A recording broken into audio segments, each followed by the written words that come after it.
Puluhan massa yang tergabung dalam aliansi masyarakat, mahasiswa, dan pemuda kembali turun ke jalan menuntut transparansi penanganan kasus korupsi oleh Kejaksaan Negeri Kota Banjar, Senin, 2 Juni tahun 2025. Aksi ini merupakan lanjutan dari unjuk rasa yang sebelumnya dilakukan di depan gedung DPRD dan Setda Kota Banjar di hari yang sama. Setibanya di kantor Kejari Kota Banjar, demonstran mendapati pintu gerbang tertutup dan penjagaan ketat dari aparat gabungan.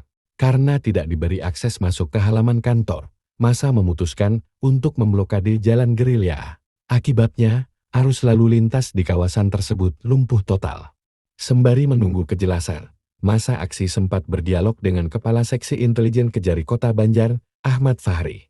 Namun, mereka bersikeras untuk bertemu langsung dengan Kepala Kejaksaan Negeri Sri Haryanto SHMH.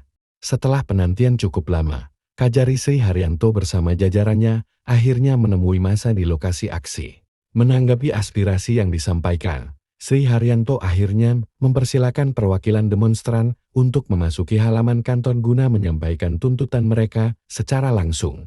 Ramdal, selaku perwakilan massa, mempertanyakan sejauh mana proses hukum atas kasus-kasus yang ditangani oleh Kejari Kota Banjar, khususnya pendampingan hukum untuk masyarakat dan mahasiswa.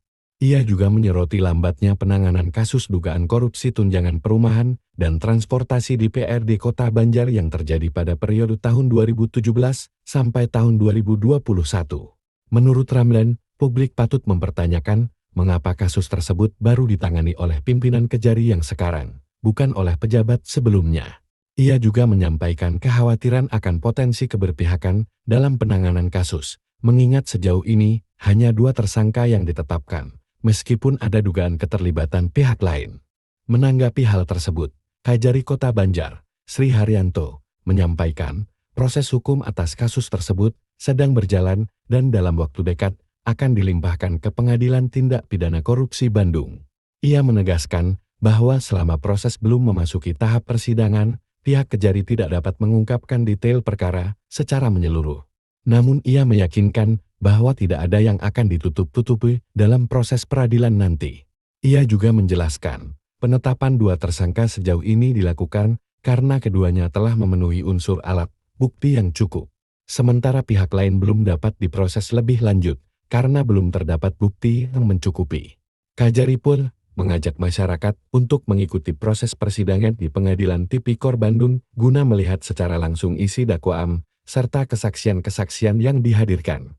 Setelah menyampaikan tuntutannya secara tertib, massa aksi akhirnya membubarkan diri dengan harapan proses hukum berjalan transparan dan segera tuntas, serta keadilan dapat ditegakkan secara menyeluruh tanpa adanya diskriminasi penegakan hukum.